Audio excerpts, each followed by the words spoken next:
Head Department of Commerce with CA. I welcome you all for the webinar on Navigate Through Pandemic Financial Crisis. On behalf of the Department of Commerce with CA, I welcome Dr. Christo Selvan, speaker of the webinar on behalf of the department.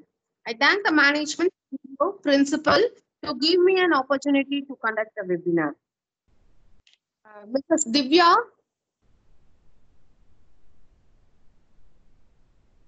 Mrs. Divya.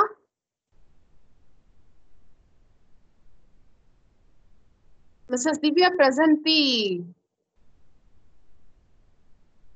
welcome address.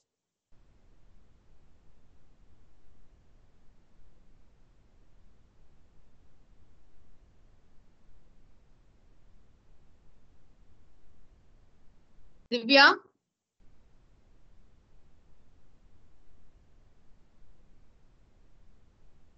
Hello. You start, ma. A pleasant good morning to one and all. During this COVID-19, the management, CEO, principal, and head of the Commerce CA have given this opportunity to conduct the webinar. They have given a lot of boost, motivation, support to enrich our knowledge with the conducting of this webinar. It's very immense pleasure to welcoming the prestigious speaker, Dr. Christo Selvan, for this webinar with the topic of Navigate Through Pandemic Financial Crisis. Dr. Christo Selvan has been teaching in the area of commerce and management for 17 years at various colleges and universities in India and Malaysia.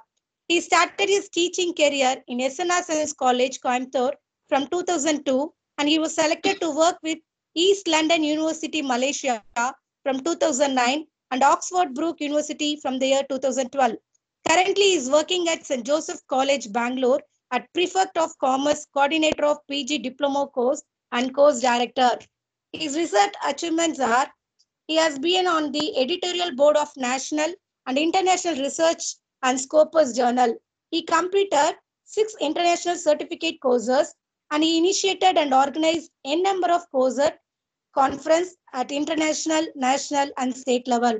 He signed MOU with ACCA and ISDC with United Kingdom, Sunway University, Malaysia, edX, New Zealand, and IMA, CMA, United States, Wiley, UK, and many more.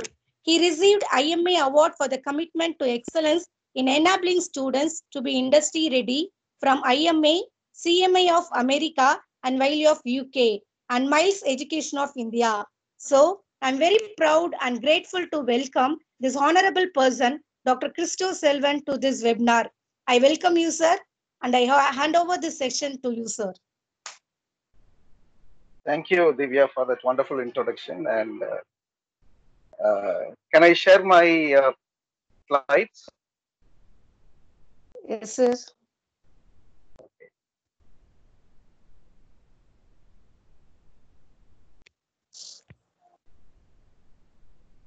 So I hope you can see my slide.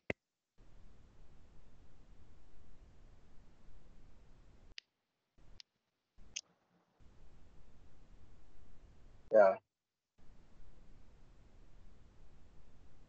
So, could you able to see my slides? Yes, sir. Okay, thank you. Yeah. So, good morning, one and all, and it's a great time for me to be with this SNS Rajalakshmi College. I would like to thank everyone there for the opportunity given to me. Especially, I would like to thank management of Dr. SNS Rajalakshmi College of Arts and Science. When I was working at SNR Science College, Coimbatore, I used to cross that side, and I know how this college actually grown from the day one. And now actually this Rajalakshmi College got A+ from NAC. It's really impressive when I went through the curriculum and the recent achievements of Dr. SNS Rajalakshmi College, and also especially Department of Commerce CA. I congratulate the entire management and staff members and also the admin members. You really did a very good job at SNS Rajalakshmi College. And I would like to thank Principal Dr. Prem Nazir and the top executive secretary and all, especially Department of Commerce CA Dr. Mageshwari, head of the department, and the staff members, especially Ms. Divya, for extending the invitation. So today, as mentioned, I'm going to speak on this particular title, which actually hotspot of the nation, or it's an international platform. It is navigating financial crisis during this pandemic. I hope next 1 hour actually going to be, some informative hour. I think you may learn a lot of things, and also I too, because I learned a lot of things when I start preparing for this particular webinar. So, as you know, this situation is unfortunate. We are actually throughout the world. We are quarantined. We are isolated, and we couldn't move from home, and no, we couldn't meet our friends, our relatives, due to this panic, and it's a pandemic.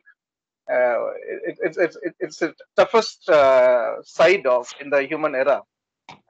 This is unfortunate and the saddest one. But I hope if you know the history of this pandemic, this is not new to the world. Uh, you, you can see here. Sorry, you can see here the different types of pandemic, epidemic, plague, influenza hitting the world from for last 2,000 years. Some tribes they have more than 3,000, 4,000 years of history of this pandemic and other issues. So me and one of my professor when I was working in Malaysia, one of my colleague, Dr. Benedict Valentine, we both actually doing a lot of research in the field of finance and other areas. Recently, we published this two papers also. So in the line, we are doing this financial crisis research. So if you see here the list of we could able to identify three, and here we can two. Great Plague, London Plague, and the Italian Plague. You can find cholera. So as the social media says, no, it is not for every 100 years. Whenever time comes, no, the pandemics are there, the end of there. In fact, flu, Asian, well, it is lot of actually this human error. This human we face thousands of problems. And the best thing is, still human would be able to survive. Also, Excuse me, sir. yeah, Excuse me, sir. yes, Sir, ma'am. your voice is breaking. Sir, your voice is breaking. Okay, ma'am. I just a minute.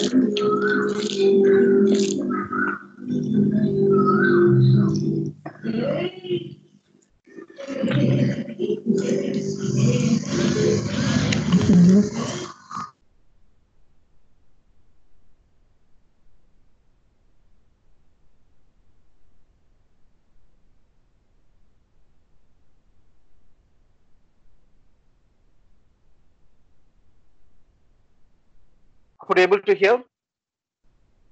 Yes, sir. Yes, sir. Now, okay, is no, ma'am. Fine. I just reach on. Okay, fine. So the world human race and every living being on the earth suffer from pandemic for a long years. As I told you, me and one of my best colleague from Victoria University Australian program at Malaysia, we both actually doing a lot of research in this particular. I would like to highlight. Can you put people?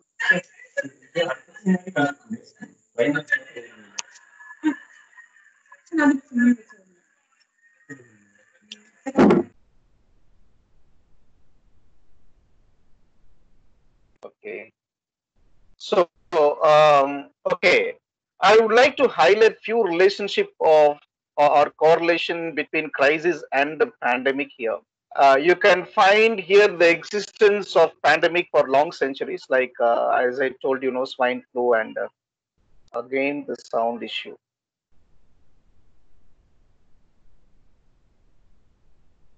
Okay, again sound issues.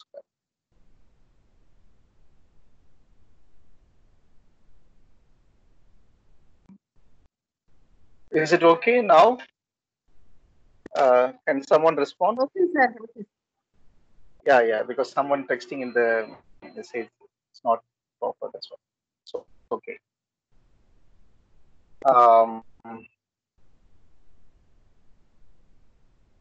so the pandemics are wreaking havoc on the global economy for long centuries. Here, Black Death actually brought banking crisis. We can say that a financial crisis or financial institution crisis in the 13th century itself. And London plague actually brought general crisis into this world. And we have depression during we got depression during the Russian flu. Spanish flu also brought great depression throughout the world, and swine flu. No, in the year 2009 and 10, I hope you know that financial crisis and COVID-19. Now we are actually victimizing all the problems what we are facing in the financial world. So these pandemics always wreak havoc to the global economy. As health crises increase during these pandemics, financial crisis also together increase. You can see this leverage in every pandemic from in the year first century to 20th century. Every pandemic hit global population has in homestay orders, lockdowns, quarantines, and this pandemics inflicting increasingly severe direct and indirect economic impacts. I would like to highlight a few things from the slide. Again, I'm going to let me take Black Deaths. Black Deaths, when we did some research about the recent pandemics, Black Death has been the most devastating. This pandemic is highly responsible for more than 1/3 of the world population. Death of 1/3 of the world population. This one actually traveled through Black Sea. That's why we call this as Black Death, which entered Europe via Italian merchant ships. So business travelers traveled with the disease and depopulated many areas in Europe. And that started hit the economy. Landlords lost their income. And commodity price triggered like anything. Inflation started. And a big chaos in finance, chaos with financial struggle. And now we are witnessing this COVID-19. And the economic consequences of pandemic are already impacting India and neighboring countries through US, UK. No matter how strong you are, up to 2019 in finance, in economic growth, the GDP, whatever it may be, you can name it. This unprecedented speed and severity hit almost all the areas. In the last 2 months, March, April, in India, 6 crores migrants lost their jobs and walking more than 100 plus kilometers just for survival. They already earning for daily bread. Now they lost job and running because of fear, panic. Lost jobs, companies closed. And, for companies, debtors given yellow notice. Those who bought for credit not ready to give back their money because they already collapsed. The orders, international orders for the companies cancelled. Fear of organizations, even education institutions. We also got many struggle from February 2020. Institution survival becomes a big question mark. Students stopped actually coming to college. College in a panic whether to continue college or not, whether to walk on the street or not. How to take this? You know, this actually many suicides happened around the world. Such a sharp and staggering increase has never been seen before. Not even at the peak in the when we faced the global crisis in the year 2009. But some hope is there for us. You see, China now the case is almost reduced, and some of the informations are not out from China. But however, the recovery of China is albeit limited, but it is encouraging. And in some parts of the world, Spain, Italy, you take, Australia, you take, and Thailand, Vietnam, and the Middle East countries, you take all these are the examples now standing in front of us. And this suggesting that containment measures can succeed in controlling the pandemic and epidemic and pave the way for resumption of economic activity. But still, there is a huge uncertainty about the future path of the economic growth. Resurgence could be, of its spread in China and other countries that cannot be ruled out. So, to overcome this pandemic or this kind of fear, panic, we need a global coordinated health and economic policy effort together. The IMF, maybe G20 or else WHO, you can name it, world big organizations, partnership, collaborations. They have to collaborate with each and everyone in doing everything. And they have to ensure rapid support so that to the impacted countries through emergency financing, policy advice, and technical assistance. So I'm going to today, actually, that is the one I'm planning to discuss on. I hope in coming slides we can understand more about this particular issue. Sorry. Moving to the other slide, next slide.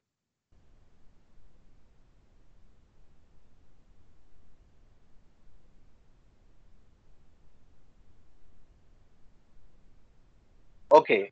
Now, this slide to understand how influence are how influence the pandemics are. We have MERS, we have influenza, we have Ebola, COVID-19. You can see COVID-19 there. Maximum one person can know average so far. It is 2.5. This is from WHO. 2.5 maximum, though they are spreading out. MERS is the least. We call that as Middle East respiratory system. That is one in the first. It is very less. And Ebola, from Africa, it is maximum one person can spread to 2. But see the measles, measles, one person can affect 16. Smallpox was the pandemic one time, spread it throughout the world. So this is just to understand how severe. Not we are talking about COVID-19, but comparatively COVID-19 is okay. I'm not saying pandemic is okay for the world, but comparatively we are okay. So that I hope we can manage. We could able to manage rubella. We could able to manage smallpox. We could able to bring vaccine for all these stuffs. Measles. We could able to have. So I hope COVID-19 also we can come out. That is the hope we have. Here you can see the spread of pandemic. It starts with one place and slowly it spread to other countries. So after spreading, that particular country or particular spot actually become a hotspot of that particular pandemic, and again it starts spreading. So in that way, one hotspot become many hotspots. Best example is India. Initially, there was nothing because the first person actually came to Kerala. But Kerala didn't become a hotspot. Mumbai, New Delhi, Maharashtra, Delhi, and Tamil Nadu. especially Chennai.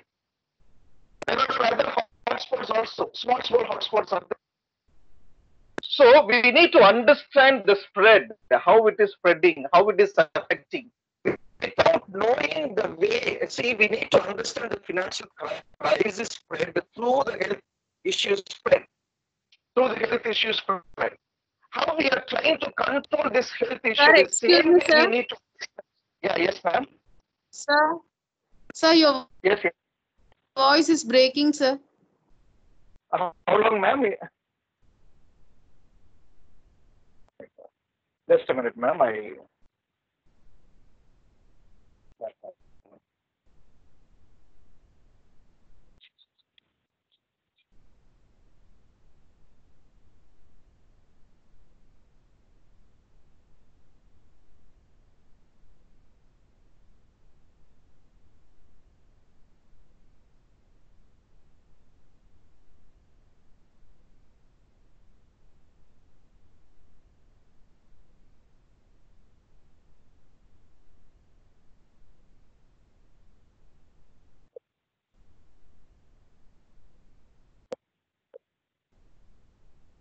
Now it's okay, ma'am. Yes, sir. Okay, okay. Okay, fine. Yes. So I'm here in spread.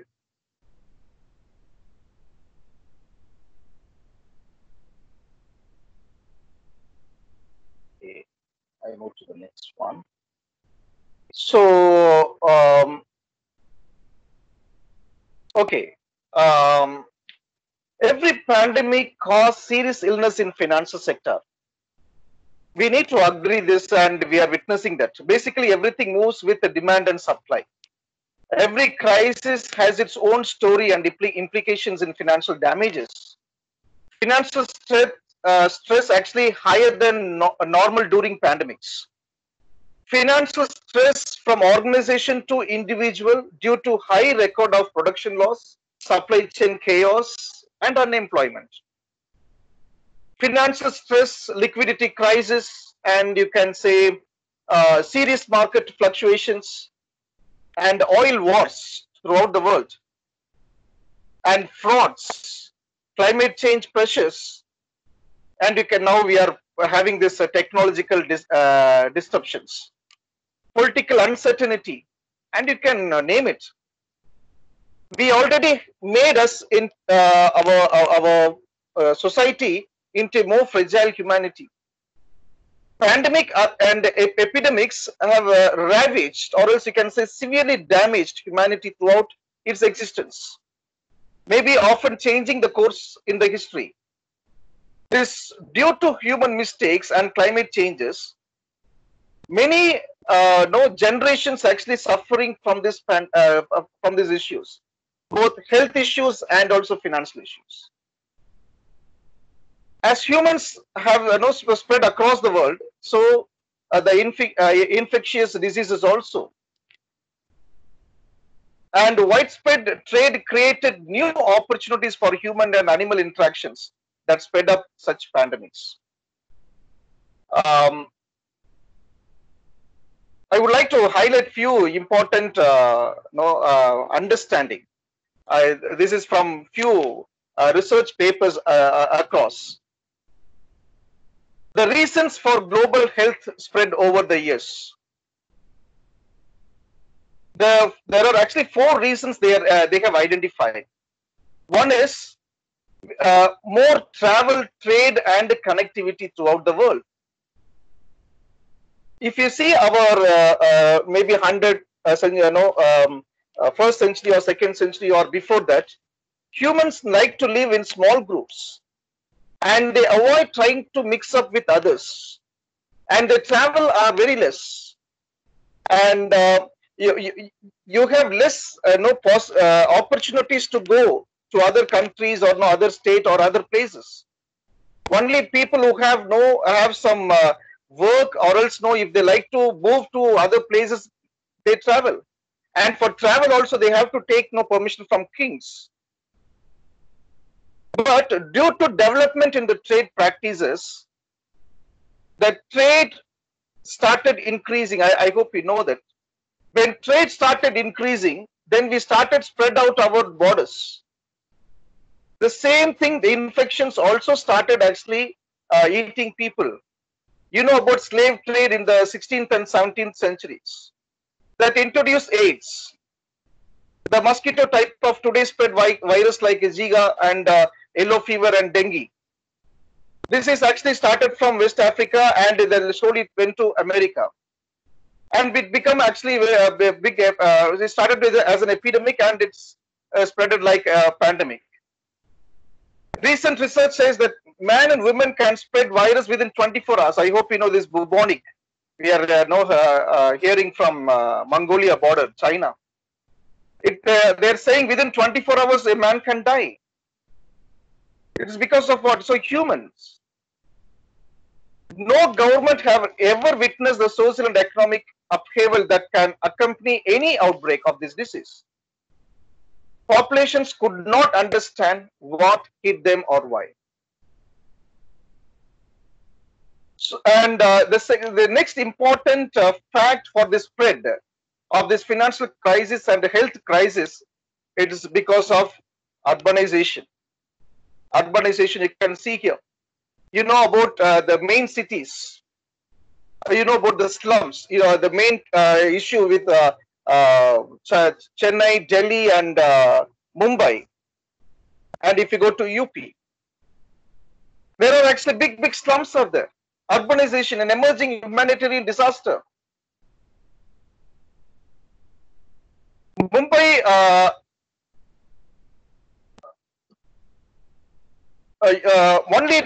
not only people and goods traveling at a greater volume actually spreading virus, but people also. They are living in densely populated urban environments. More cities are unplanned. Mostly slums are unorganized. People are moving very closely. In a small space, tens and millions are living. Crowded, unhygienic conditions. If government or local authorities, when they fail to take action against this kind of disaster, then the pandemics, that is the gate for pandemic and epidemics. Mumbai is higher in more densely populated wards. Close to 54% of the cases are coming from these wards. Have a population density. Ali Khan, one of the author for written Next Pandemic, and a paper here written by him, Next Pandemic. His name is Ali Khan. He's saying that's why many of these infections come out from Africa or Asia, where there is strong link between humans, animals, and environments. He is talking about urbanization. If urbanization is not well planned, and this is the problem. This is the problem we are facing. In the picture, you can find how thick populations are. If one person have a infection that spreads like anything, it is like it is like lightning. No one can stop that. Poverty is another reason for spreading of this virus and financial crisis. You know, best example I can bring you about Ebola. See, Ebola actually in the year 2014-15, it started in East Africa. I hope you know that. Out of 15,000 affected, 11,000 died. That is the result of Ebola. But the spread is very limited. The transmission is very limited. But the problem is, out of 15,000, 11,000 are died. But if you see Americans also got Ebola, but no one died. Only few, maybe one or two you can count. There is no record also to say there is huge crisis because of Ebola at America. So poverty also a reason for this unhealthy hygiene guiding or leading to healthy pandemic. Even in India government also now like to support the poor, and they are now ready to pay money. In many state government ready to pay money for their patients. or no, they are giving with subsidized amount. Else, no, you cannot control the pandemic. It's an important one. And climate change, dengue, chikungunya, all spread because of AIDS. Aedes actually mosquito. One of the reasons researchers think AIDS may be reaching new places and many people because of climate change, because mosquitoes thrive in warm and moist environments. Bird flu, cholera, Lyme disease. Researchers believe all are made worse by climate change.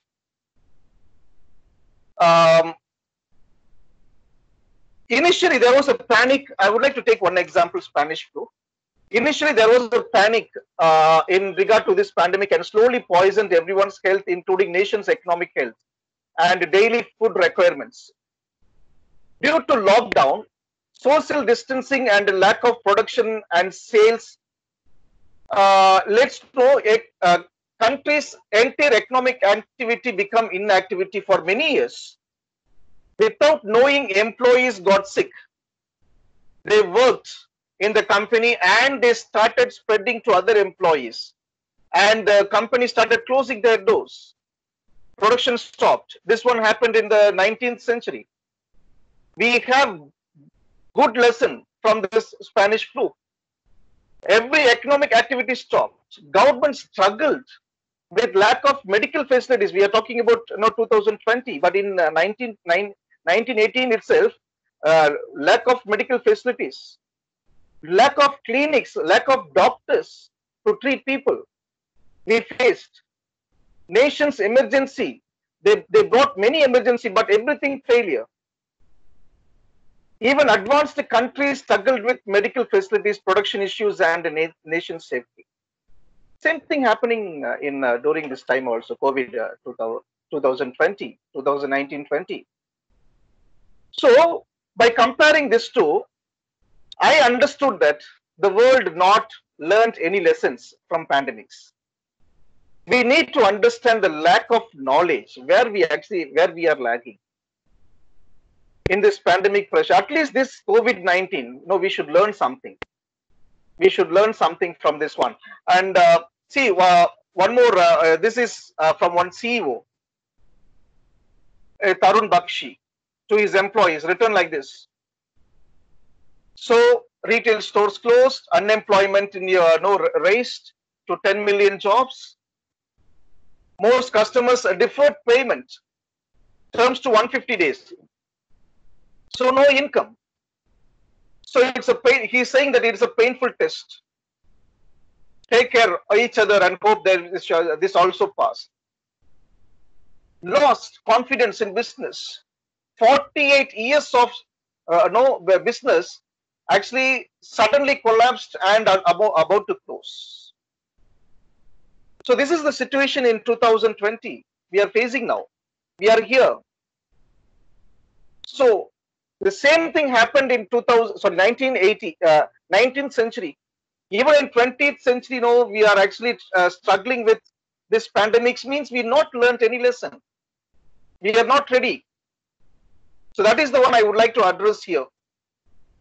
Now, I would like to speak about this contagion effect. What is this contagion effect? Contagion effect means it is like a rhythm. It starts to spread, or as you can say, it continues. A contagion is the spread of economic crisis from one market or region to another, and occur at it could be in both the domestic and international level. Whenever pandemic happens, you can find crisis spread from one economy to another economy. It is not the entire world economy get collapse. Slowly it starts spread. And all the financial sector, or one financial sector to the another financial sector. Today, I'm going to share something different, something deeper. Some of us may come across, but we may not pay much attention to this. But remember, in every pandemic or crisis, there is a light at the end of the tunnel that wants us to change our paradigm. or else we can say model. This crisis wants us to understand something beyond our regular practice or knowledge. Paradigm to linear, from linear to non-linear paradigm. We will discuss further in the coming slides. Our approach towards this crisis is very linear, most straight approach. See, in this COVID-19 also, we have a problem.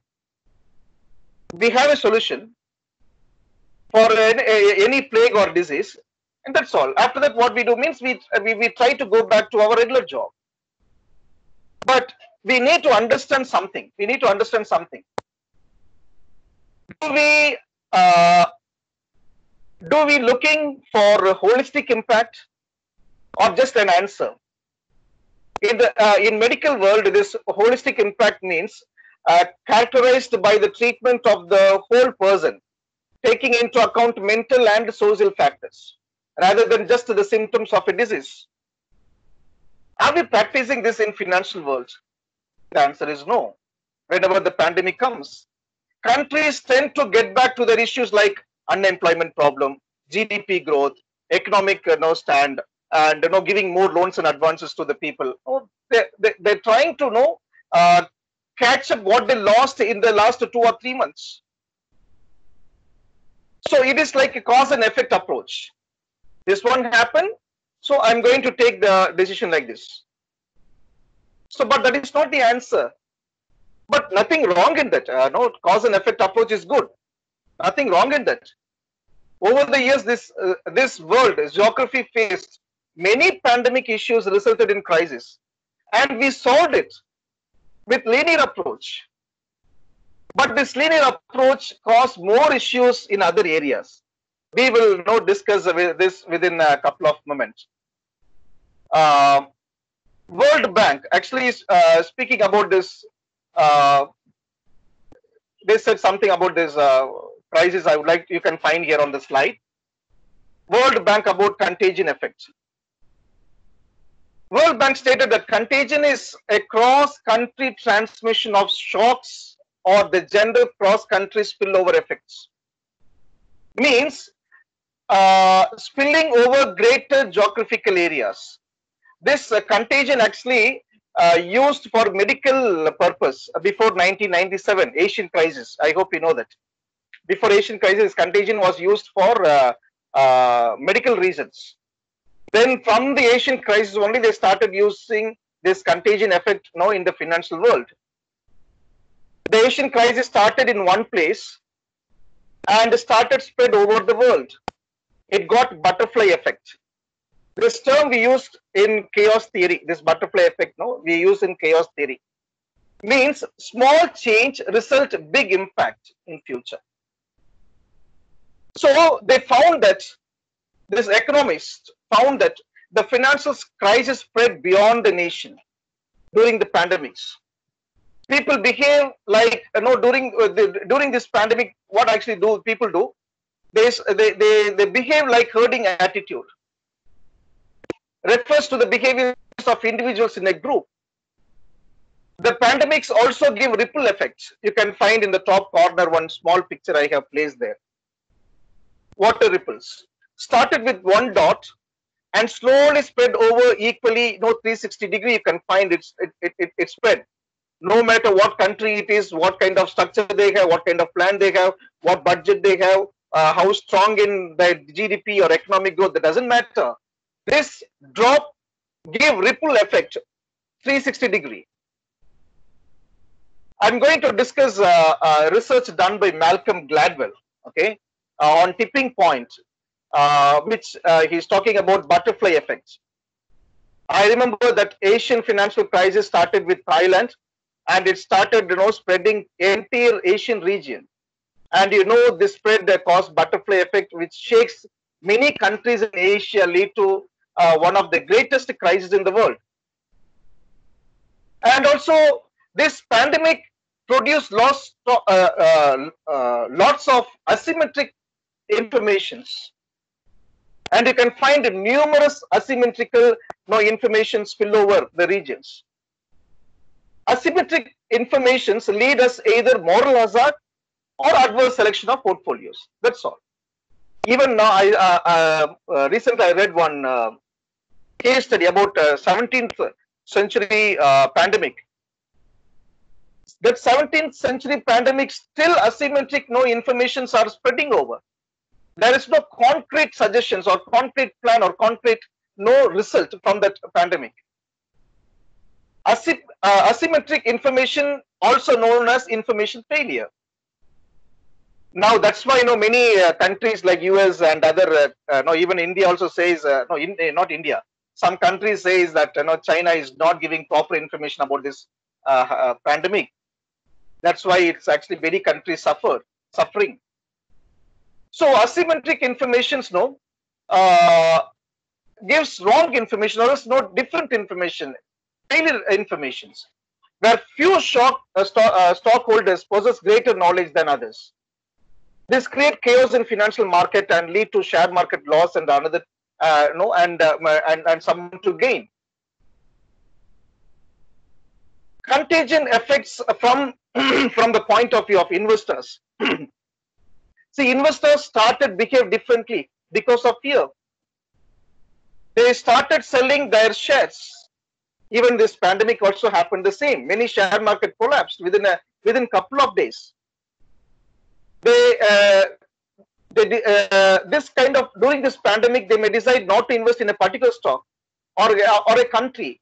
I don't want to invest in in this particular country, or else I don't want to invest in this particular region, or else I don't want to invest in this particular products, a particular person who is running the company. They decide anything. They may also they decide to postpone their investments. This and all no financial struggle, no financial crisis. This and all starting point of financial crisis. Investors' attitude, gripped with fear. Investors may force others to do the same. They create a panic among others. It is also like a ripple effect, slowly spread.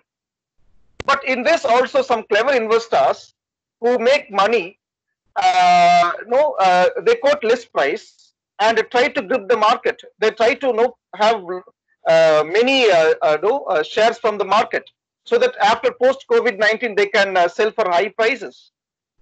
Some of them actually think like that also. Attitude decides their approach. That may end with good note or bad note. That affects, but the truth is that affects the entire industry, entire state, entire country, entire economy. I hope our Prime Minister Narendra Modi ji recently said that COVID-19 pandemic actually really taught a lesson to become self-reliant. Now, as an analyst, as a financial person, as a student, as a teacher, I would like to know about this particular line, self-reliant. Is that self-reliant is possible? What I'm going to do with FDI, foreign direct investment? What I'm going to do in international products? What I'm going to do, import and export? So, we need to understand. People may invest in Indian companies or they are not. Attitude of investors decide this. Best example is your college, maybe some of you are teachers and professors. See, a student like to invest money for 3 years study, maybe undergraduate or postgraduate 2 years study. Their investment decision decides. Their attitude decides whether to invest 1 lakh or whether to invest 10,000 or whether to invest 5 lakhs. So investment, the attitude of investors decide this. This kind of issues or plans raising a lot of questions. Why do local crises spread internationally? Why do an event in a small economy has detrimental effects globally? The issue with Mexico in 1998. The entire South America and parts of Europe shaken. I hope you know that. 1998. You can notice that the previous models, what we used is not given long-term or holistic solution. Every 10 years we are struggling. 2008, South America and Europe actually struggled. 2009, again, no, Europe struggled because of flu. They struggled. So every 10 years we are struggling and we are coming back, struggling, coming back. So there is no holistic solution. What we are learning, what we are implementing, it may enough for a particular moment or particular period, maybe 1 or 2 years, but not give enough conclusive solution. And why this is happening? Why this is happening? That is the question I have to raise. Because of interconnected economy, because of interconnected, because basically we are all interconnected. Whether we like it or not, we are all interconnected. Now we are running an webinar. People are now connecting to this webinar from different country, different places, different countries, different places, different nations, different sector. We are all interconnected. Without understanding the global impact of from the individual decisions, we cannot solve the problem. Individuals' decisions affect, institutions' decision affects, companies' decision affects, state decision affects, nation decision affects. There should be some coordination. We are all interconnected in trade practices. We are all interconnected in cultural exchanges. We are all to support. For example, India do a lot of support to Afghanistan, Nepal, and many African countries. We are all supporting each other. We are all interconnected. So this ripple effect is possible. I would like to bring your attention to this particular word, epidemiological incidence. What is this epidemiological incidence? You can find all these pandemics and epidemics are health-related issues. And all this given a way for contagion effects. Epidemiology is the underlying of basic science of and public health. Actually, mostly we use, I would like to call this as EI. It's very hard for me to pronounce this word, so I take EI. So EI used in analyzing spread diseases. How many are affected by such events? Is the risk increasing or decreasing? What is the relevance of the problem? How could it be prevented? There are two key concepts in the epidemiology, like incidence and prevalence. Prevalence, it is epidemiology prevalence is to look the existing cases, the previous cases, but there is no use. That's why epidemiology incidence is important here. This deals with the number of new cases in that health event, such as how actually the disease developed. What is the reaction to the medicine for that particular disease? So, for that specific time period, we do this. Incidence is therefore also measure the risk of experiencing of health event during the certain period of time. I would like to bring Guy and Kapadia, a report, Bank of England report 2010. If you have a chance, please go and read that. It's a very fantastic report.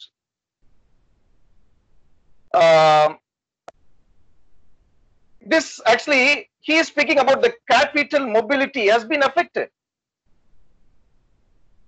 He is focusing on the hindrances of capital mobility when it comes to epidemiology incidences.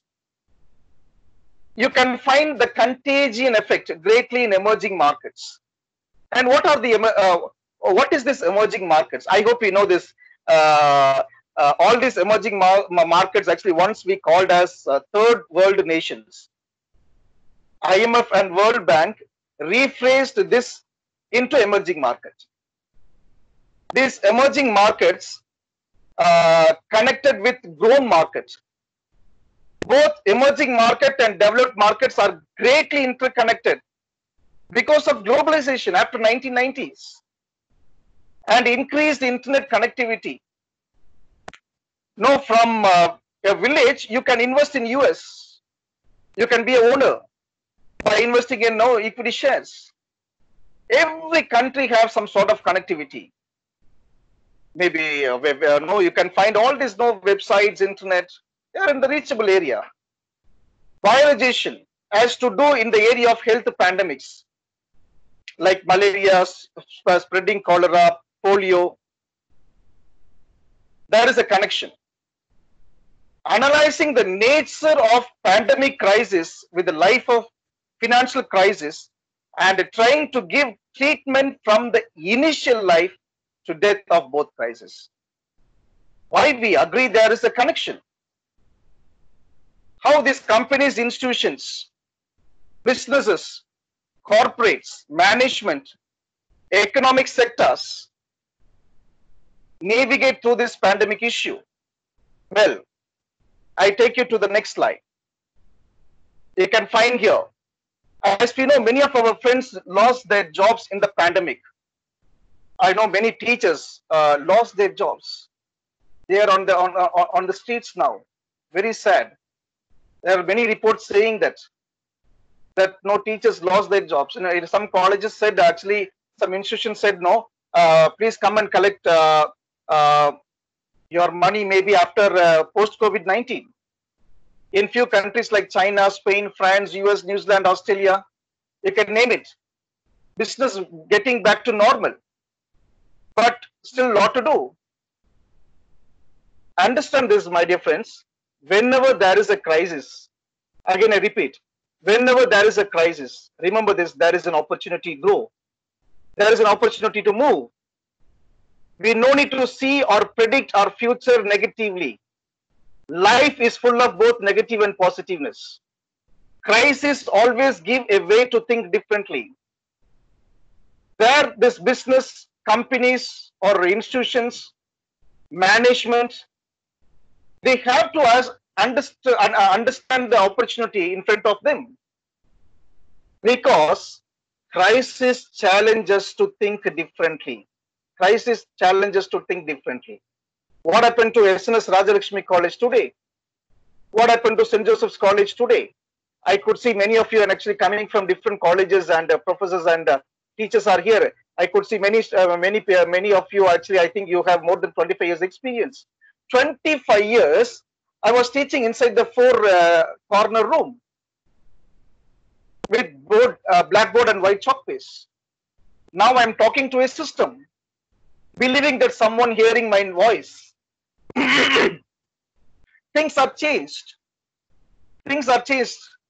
This is the opportunity to learn the future. Every company should have to learn from the opportunities. We are ready to embrace. We are ready to embrace this change. We are ready to go online. So far, what we do, we used to organize seminars, conferences and all.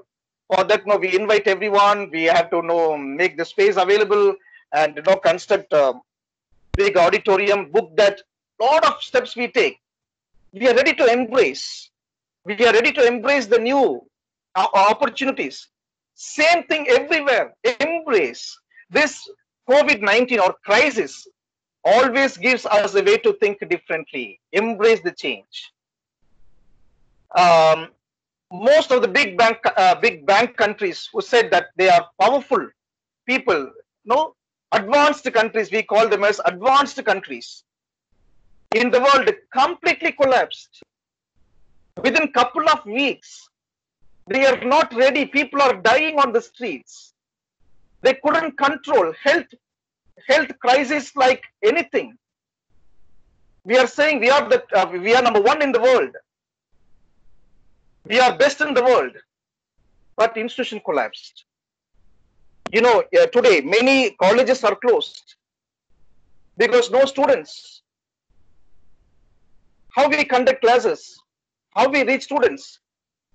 How we evaluate students' understanding in a particular subject? How we interconnect rural and urban areas with a sophisticated network? Online teaching is effective. Are students really interested in your teaching, in your subject? The way you take to reach students? Am I justifying my pandemic or the job assigned to me? In my mother tongue, Tamil, actually, there is a saying, Seyyum Tolile Devam, means what we do, it is like God. Are we really doing reasonable justification to the job? Are we do this in this pandemic period? Many questions raised in our heart. That's why we need a paradigm shift. Crisis will happen, dear friends. I'm not sure that this world understands the pandemic lesson. At least for a few hundred years, we may frequently face this pandemic or epidemic influenza. Can we say that? Let us wait for post-COVID-19. Let us go back to our normal life. Shall we give an excuse for this 1 year and revert back to our normal life from 2019? Just imagine the migrants who left Tamil Nadu, who left Karnataka, who left Kerala, who left Andhra. Do you think that they will come back immediately after COVID-19 to help your business to grow? What about your customers?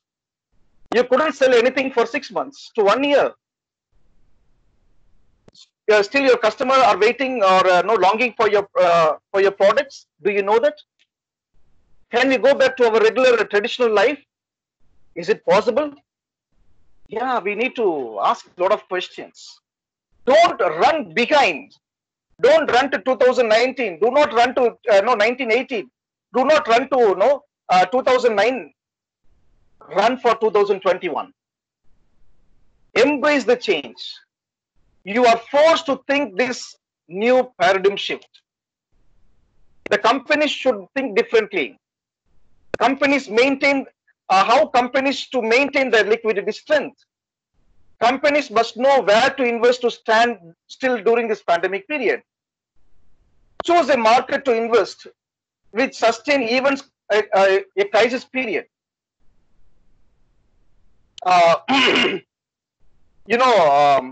Studies of the 1918 flu, such as Brainerd and Siegler, 2003, and Barrow et al., 2020, are the most big, the big economists who have used aggregated data to study the relationship between pandemic incidents and economic outcomes. If you have time, please study this also. We know that many companies, institutions cut costs, removed their employees with short notice, without short notice also. And some companies asking them to leave without anything. This is unfortunate, my dear friends. Many CEOs, managers, leaders, they say that this decision is unavoidable. We are not in the position to support our employees. This decision is only for the pandemic period. They are expecting, no, in the post-COVID period, again we take back everything. What hope employees can have in you in the post-COVID-19? Do you think your employee come back to you because you left them on the street? You can say, so why this kind of issues happening because of linear approach? Or you can say traditional approach. In 2020, I cannot follow 19th century policies. When we teach, when we do some advice and all, I know many people advise others. When they advise, hey, you have to think 2025, think 2030. But I'm not ready. I'm asking others to run, but I'm not ready. As a manager, as a businessman, as a owner. Okay, can I say India business growth is awesome? Or else can I say my business growth is awesome? US growth, Malaysia, Thailand growth? No. Why? Because when crisis come, we are running backward to see what decision I have taken in 19th century. What decision our forefathers taken in 17th century? How they able to manage 17th century pandemic? How they able to manage 18th century pandemic? But I'm introducing this non-linear approach to look forward. One example I can tell you. What happened to your retained earnings? I showed you one slide, isn't it, regarding one person actually running a company for 48 years. 48 years, what about your retained earnings? Your profit, where it is? 48 years, your employees no help you to run the company.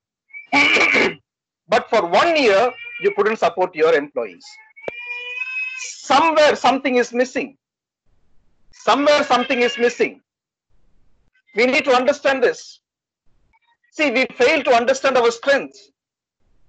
We fail to understand our strengths. We fail to understand our workers' strengths. How to improve productivity, how to improve business scope, how to increase the income by changing the paradigm of business, the way to do marketing and advertisement, and think how to use revenue during crisis instead of cutting wages. This is the one I would like to tell the company people. Do not cut wages. Give wages, because they also have family.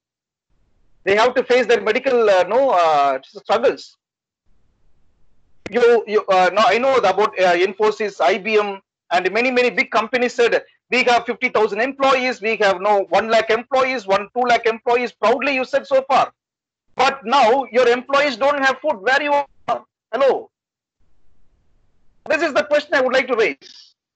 The reason is you couldn't support when you are not ready. Your company grown, but you are not ready to face the crisis. Many directors think that cutting wages is the only way to go. Employees also never raise their voice because at least they are getting something without doing anything. Am I right? But this is unfortunate, not the right thing, because you are falling back to 100 years no more, following linearity approach. But the situation is non-linear situation in 2020. Training, what we are doing now, we are training somebody with a wrong tool to do a different job. It means your job description designed only to face normal situations, which happens in the real market, not abnormal situations like pandemics. I always tell my colleagues, see, if today anything happens to me, where my family is, if my salary stopped by today, can my family survive for 1 year? This is individual decision. The same way business or financial institutions or college institutions should think about this. If suddenly my business drop, can I survive in the market for 1 year at least? Can I support my employees? I have to take no questions. Measuring the effects of a pandemic at both micro and macro level understanding. Macro, is it affecting our GDP, employment, to reduce interest due to lack of money supply or to increase loans? And in micro level, we have survivorship of companies and individuals, demand and supply we have, and always what they do means they try to reduce the lending rate. Governments or institutions, financial institutions, interest rate like to reduce, thinking that people get more loans and people like to pick up their life and businesses. So there will be money flow that revive economy. That is the thinking of government and the financial institutions. If I give loan, people get that and start using that. So I can increase money flow in the country. Unfortunately, this did not happen. Although loans are cheap, people and businesses not resort to take more loans because of the risk associated with the loans and advances. Business already in a dilemma. Already people already know struggling for jobs, struggling for survival. Whether our business survive in COVID, in the post-COVID-19 or not. The recovery time estimated by WHO, they're saying 2021, 2022 and all they're saying. So that I've got in my mind. People are also not sure about their jobs. people with no salaries, cut salary, lost the job situation, as I told you. They are not actually sure about whether job is secured. So this kind of approach did not work, the linearity approach. This approach is a kind of it's a kind of traditional approach. We cannot do the same in the 18th, what we did in the 18th and the 19th century, thinking that you can have effect. The banks are struggling to survive because interest rates dropped. Banks, even our government also said, no, you no need to pay interest for 3-4 months. So there is no income in banks, no income to banks. All deposits, no fixed deposit and all withdrawn by the depositors. Cash crunch in banks. People are in a panic mode, so that they are not ready to take loan even in the interest rates are cheap. The situation has hit the Indian economy at the time when growth has slowed to the lowest in a decade. In the recent past, there were signs of green shoots of recovery in the Indian economy. However, the impending outbreak of the virus is likely to be severe impact in the recovery process. The current challenges are likely to translate it into high capital infusion requirements for the financial institutions to maintain both regulatory capital as well as growth capital. This I hope I would like to highlight. So, in Malaysia, the interest rate is 2%. In Australia, 0.5%. In India, 4%. But we actually from 7.50 to 4, we dropped a lot. This is really low. This type of decreasing and asking them to take loan and all good in normal situations. Motivate business to extend, but not in the pandemic kind of situation. That's why typical linearity approach will not help. Non-linear situation. Micro level, you can see in micro level, people fear to spend money because they don't know how long this pandemic will last. We are looking for survival rather than expansion. Many companies lock down 3 years, 5 years, 10 years plan. They dropped already all the plans. They are looking for survivorship, whether I can survive or not. Short run, they're not sure about the short run demand and supply. Other than FMCG sectors, all others actually completely collapsed in a chaos mode. Even shopping gone down. Every month, for my family, we used to purchase for 3,000 to 4,000 rupees. But for for last 2 months, less than 1,000. Shopping gone down. Fashion industry, tourism, international exports and imports. I can list out big list. I can tell you. One of the best example in India, Atlas Cycle. We are the 90s kids always love Atlas Cycle. Shut down. 700 employees lost job due to pandemic. Hence, it proves the pandemic have both macro and micro effects. Some of the financial measures during pandemic, liquidity is most important. Short terminism is important. Short term management. We should know what I do today. I would like to highlight this point. We should know what I do for today rather than worrying about tomorrow. You are not ready to face today, but you are giving hope for tomorrow. We are struggling today, but we are giving hope for tomorrow. Even this time, we are actually staff morale. Morale is very low. Organization like to see increase in employee morale. Management have to find a way to increase staff morale. For example, sending them for training, skill development programs. They have to spill out their ideas, how they look out the process or its processes within the organization. Business should know how to address the pandemic. Staffs at my college are well trained with the use of technology for a long time. In our college, it's an aided college. So we have no staffs more than 25 years, even 30 years experience staff also we have. But this 25 years old, years of experience staff members, 30 years of staff, years of experience staff members, they are very happily ready to adopt the change in the technology, in the teaching field.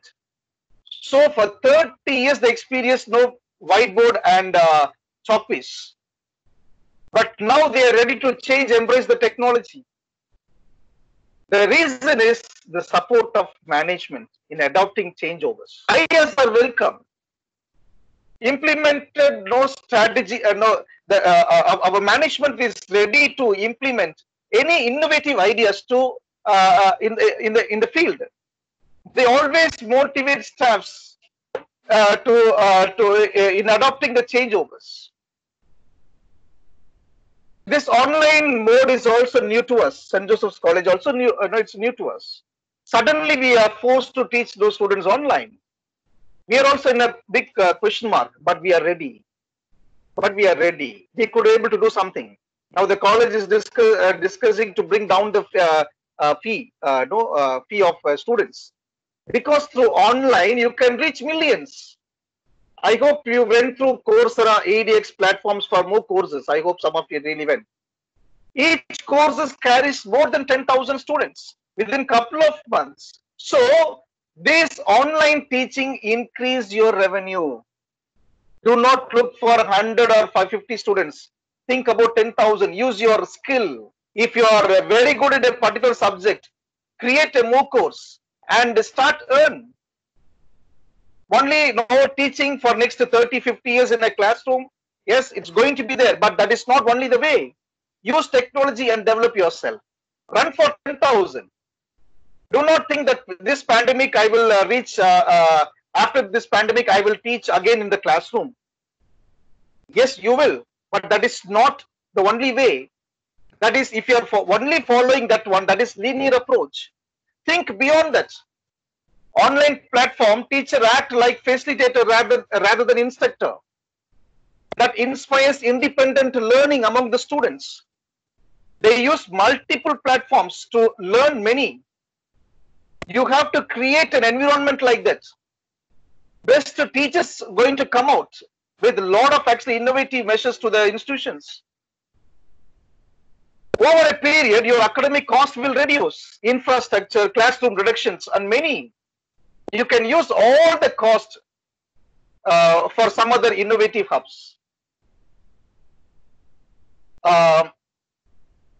Now, then you should ask, what is your vulnerability? Also, you can say, what are the possible attacks my business gets? We need to understand our weaknesses or processes in the organization. Analyze the weaknesses. Why my company processing slow? You cannot say that I am the best. You know that only humble soul can win the race, not a proud one. You need to accept your flaws. Individuals accept. Department level accept. Accept. Organization level accept your weaknesses and address that positively. If you are not addressing our weaknesses in the right way, then we cannot find the solution. Because of some mistake, we lost our business in this pandemic. We are not ready. I couldn't, in the year 2000 itself, this technology actually started influencing in all the areas. But colleges, many colleges, few colleges accepted and already started implementing. But many colleges in India not ready to take this technology. Not ready to take this technology. They believe that this classroom teaching going to be there for next 100 years. But where they are now, understand the flaws, identify the reason instead of point out mistake on others. Instead of looking for someone to throw mistake, accept and find solutions. We are living in a non-linear world, my dear friends. If we try with linear approach, we will fail again. Every individual solution will improve organization strength. Every organization's solution improves state government strength. every state government solution improve India's strength or else that nation's strength. So it starts from you. You have to change. We should think that in what way I can help my business to grow. In what way I can be an asset to my company. In what way I can help my company to survive even in pandemic. In that way, you can understand that you are asset to the company. At the same time, managements, organizations, business leaders, they should think that in what way they can support employees, in what way they can support in this pandemic period, how I can bring my employees innovative solutions to manage this pandemic or any crisis, how I can support the risk on the employee's life. How both, so this both corner employees and owners should assess short-term and long-term risk. In the academic side, institutions facing different risks and challenges. Now it is about online teaching and evaluation and student number. Some parents are not happy about online teachings. Some parents are not happy about online curriculum. As a college management, as a teacher, as a leader, how we are going to address this? If you have an opportunity to improve the system, improve yourselves, improve institutions. When you encourage independent learning among students, then you need to study more than the syllabus. We have ample of testimonies to tell us the advantages of independent learning. Here you can find linearity to a non-linearity approach. Linearity, you can say that a hierarchical, centralized leadership, tightly coupled, concentrated workforce, specialist, policy and procedures driven. And network, you can find a list. Organization once, in the financial world, we are we are following Newtonian and a Descartist approach. I would like to bring that 2 points because that is my recent research paper. Newtonian and a Descartist approach. What is this Newtonian and Descartist approach? They are completely linearity approach. They still in our management studies, in our finance studies and in arts, over 500 years, not 1 or 2 years. We are very comfortable with the linear approach. And we are asking students, employees and management to think out of the box. How a person can think when a company follows linear approach 20, 30 or 50 years. Linearity won't allow you to think out of the box because it has its own limitations. This pandemic, you need to realize that linear approach not going to help at all. If your business want to survive, bring non-linear approach. Me and one of my research partner, Dr. Benedict Valentine from Sunway University program, we published actually a paper on quantum governance in a Scopus journal. What is meaning of this quantum governance? Meaning that corporate governance must be viewed in a non-linearity approach of quantum science, because everyone is connected from lower to higher level. Everyone is connected with other. If a butterfly effect happens in one space, that reflects everywhere. So once growth forces other department to survive or to go together, you can see the businesses now is changing from B to C to C to B, customer to business. Businesses are looking how to satisfy the consumers. Companies are versatile to embrace the demand of consumers. Consumer preferences, demand always change. I move to the next slide, linearity to non-linearity. Now, how I can understand that my organization is linear? There are 5 questions I have raised here.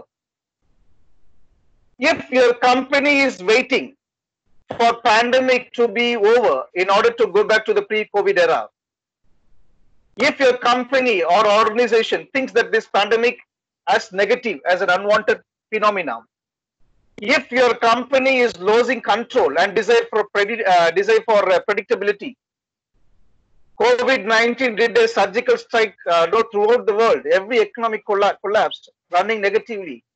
So budgets won't help you. If you like to predict anything, that won't help you. Already company dropped their budgets. Already they planned up to 2025, 2030, 2035. Now they are in the survivorship. Are we following leader, or we the leaders of the or we are the leaders of the organization? Hierarchy based, lacks flexibility. You know that the linear approach in banks and all, you have to wait for approval, loan approval for months. If your company actually are backing these 5 questions, then you are in the linear institution or linear business. I want you to embrace this non-linear business model. It is a key for to discuss all complex phenomena. This challenges the organization to embrace the changeovers. You have to reassess your processes, my dear friends. You have to reassess your marketing. You can find behavioral changes in investors, consumers, and lenders. Market that product that suits the climate change in the paradigm. Here you can find digitalization is accelerating need to reshape organizations. Your company says that they would like to reduce cost, but I tell you, by reducing cost by $1, that's not going to impact anywhere in terms of increase in revenue, $1 or 1 rupee. Rather, increase in revenue will reduce the cost. You need to change the paradigm. You can find that such kind of market segment react to such phenomena. Always companies like to put reduction of cost in first place. Maybe they compromise with products. Maybe they compromise with consumer touch points. Maybe they compromise with number of labors. They may reduce labor or labor cost. Many points they consider. But institutions are ready to use the energy to increase product design, which stands in all market conditions. Channel your energy to increase market share, increase revenue, and increase your visibility in the market. Try to penetrate your channel where you not penetrate before. Leaders and managers urgently need to get a grasp of knowledge of non-linearity and learn how to manage organizations in a completely new light. I quickly move to the next slide because I go for a question and answer session. Okay, here you can find Osmos 2000. This research recommends change of mindset. This have asserted the managerial task assumes a different, non-traditional, and more of a sense-making character. The moment the managers recognize the complex adaptive nature of their systems. So, mindset of corporate leaders to change, mindset of institution leaders to change, mindset of business owners to change. You may say that this is not possible in my organization. No. Then you are practicing linearity approach. This change may be not possible suddenly, but slowly you can start to change your mindset and try to implement this. Challenge and move further. Challenge and move further. No need to turn back. Risk is everywhere. If you go to 19th century model, risk is, you can find risk there also. If you go to 2009 model, risk there also. So take a risk. See the new paradigm. Do the change. You can control that by approaching new sense-making character. Current business segment cannot run with old mindset. Globalization at its peak, my dear friends. Online teaching, online business are catching up. Millennial or receptive to do changes. Now you are accepting millennial to your workforce. They are completely digitalized. They are also looking for the changes in the business models operandi. Business are forced to accept the millennial understandings, and business are ready to accept skill set, the new skill set, what the millennials supposed to possess. They are ready to use the millennial skill set for the betterment of companies. I'm going to end with this slide. Non-linear dimensions. As I told you, the study of Malcolm Gladwell about tipping point.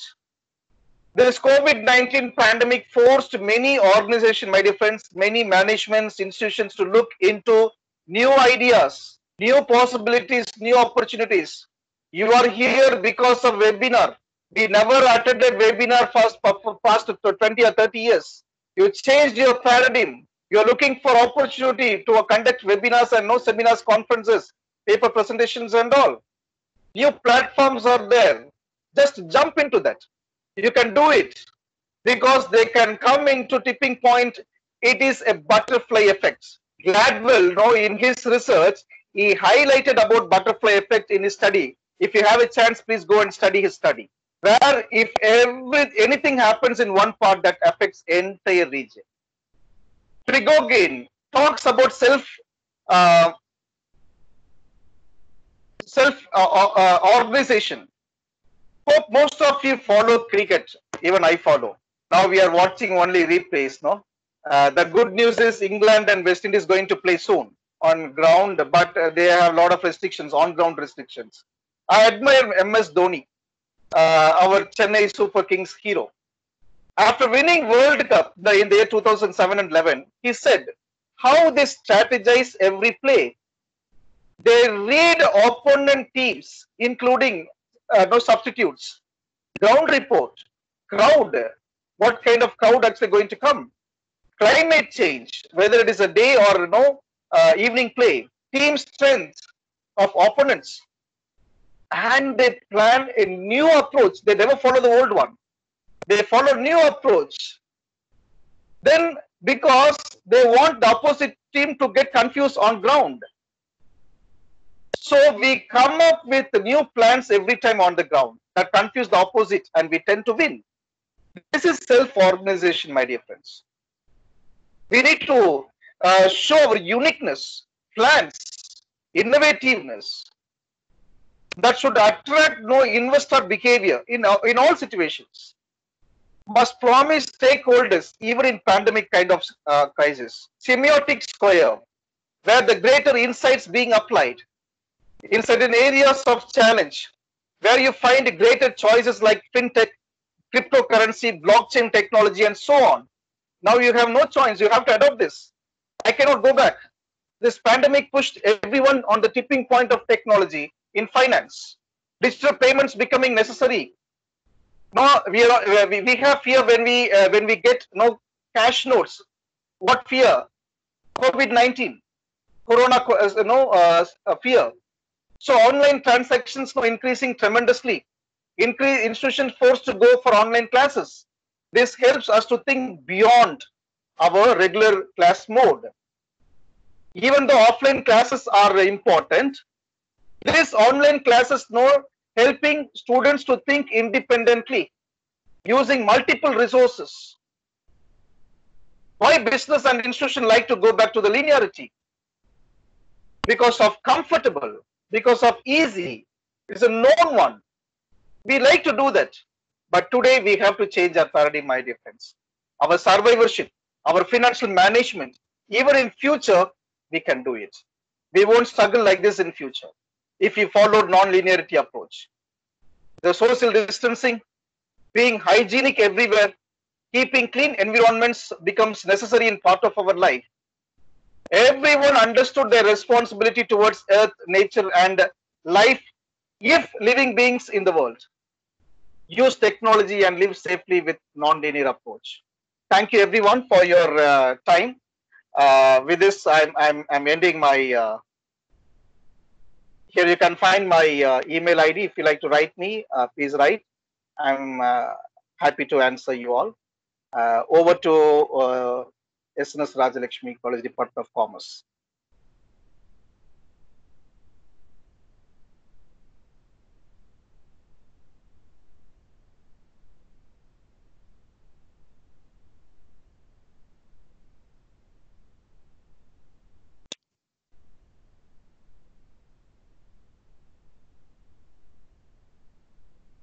Hello, sir. I'm finished. You can continue.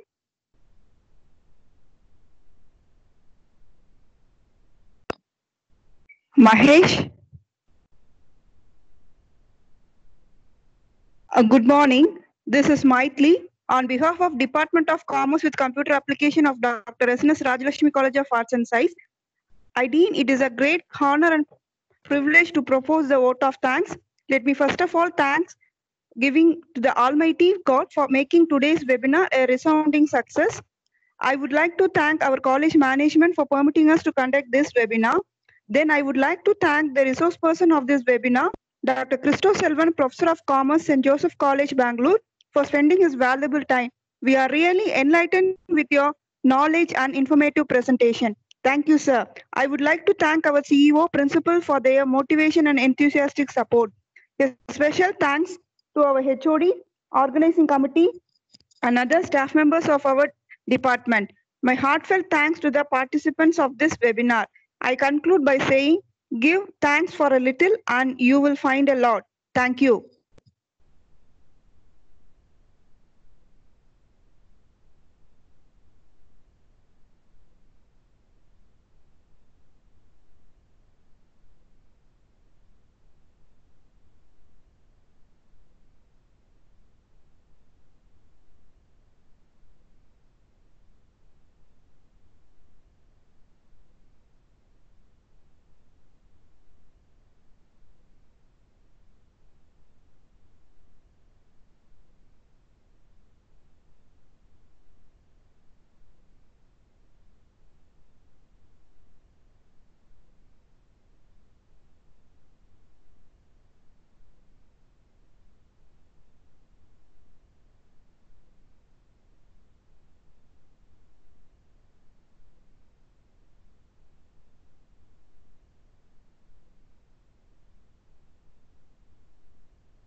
Hello, Christo sir. Yes, yes, ma'am. Thank you, sir. Thank you, ma'am. Thank you so much It for is the very opportunity given. informative, sir. It is very informative. Thank you, ma'am. Okay, Thanks sir. a lot. Thank you, sir. Okay, ma'am. Thank you. Okay, sir. Bye. Bye. Okay, ma'am. Shall I leave then? You can leave, sir. Okay, ma'am. Thank you so much. Thank you, sir.